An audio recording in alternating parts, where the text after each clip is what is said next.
Olá pessoal, hoje eu vou falar sobre a exaltação de Cristo, de acordo com o que Paulo escreve em Filipenses capítulo 2. Então vamos lá com mais uma palavra viva. Filipenses 2, de 5 a 11, diz assim: a atitude de vocês deve ser semelhante àquela que nos foi mostrada por Cristo Jesus, que, embora sendo Deus, não exigiu nem se apegou a seus direitos como Deus, mas esvaziou-se a si mesmo, vindo a ser servo e tornando-se semelhante aos homens.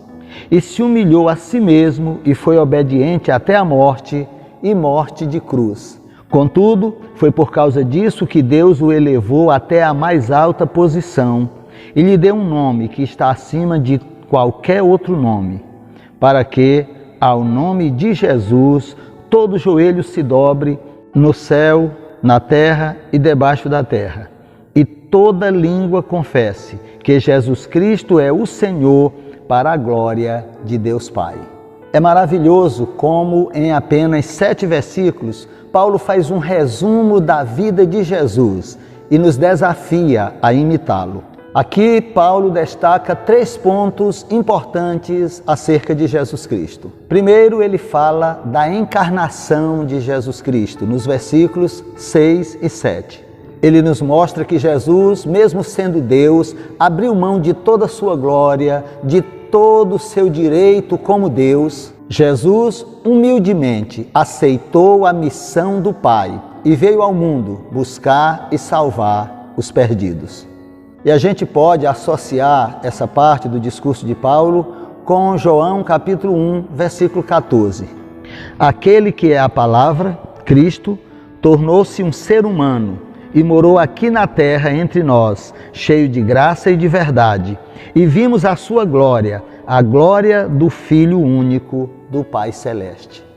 Paulo também diz que Jesus tomou a forma de servo. E aí a gente pode associar com Marcos 10, 45, quando Jesus nos diz: porque até o Filho do Homem não está aqui para ser servido, mas para servir aos outros, e dar a sua vida a fim de salvar muitos. O Evangelho de Marcos mostra Jesus como esse servo, ativo, compassivo e obediente. Aquele que veio para humildemente trabalhar e ministrar às necessidades físicas e espirituais do povo. Jesus é o Filho do Homem que se identifica plenamente conosco. Então, a primeira parte, Paulo está falando da encarnação de Jesus quando ele veio ao mundo, se fez carne e habitou entre nós. Em segundo lugar, o texto fala sobre a morte de Jesus. O versículo 8 mostra que Jesus é o Filho de Deus obediente, que se entrega como propiciação, como oferta pelo nosso pecado. No Getsêmani, Jesus orou assim: meu Pai, se possível, afaste este cálice de mim. Contudo, eu quero que seja feita a sua vontade e não a minha. Jesus está focado em sua missão. Para ele, cumprir a missão do Pai é mais importante que a própria vida. Em João 17,4, ele diz assim: eu te glorifiquei na terra, completando a obra que me mandou fazer. E na cruz do Calvário, ele deu o brado final, o famoso tetelestai: está consumado. Ou seja, completei a obra. Assim, Jesus morreu em nosso lugar. Jesus pagou o preço do nosso pecado. Jesus cumpriu a sua missão.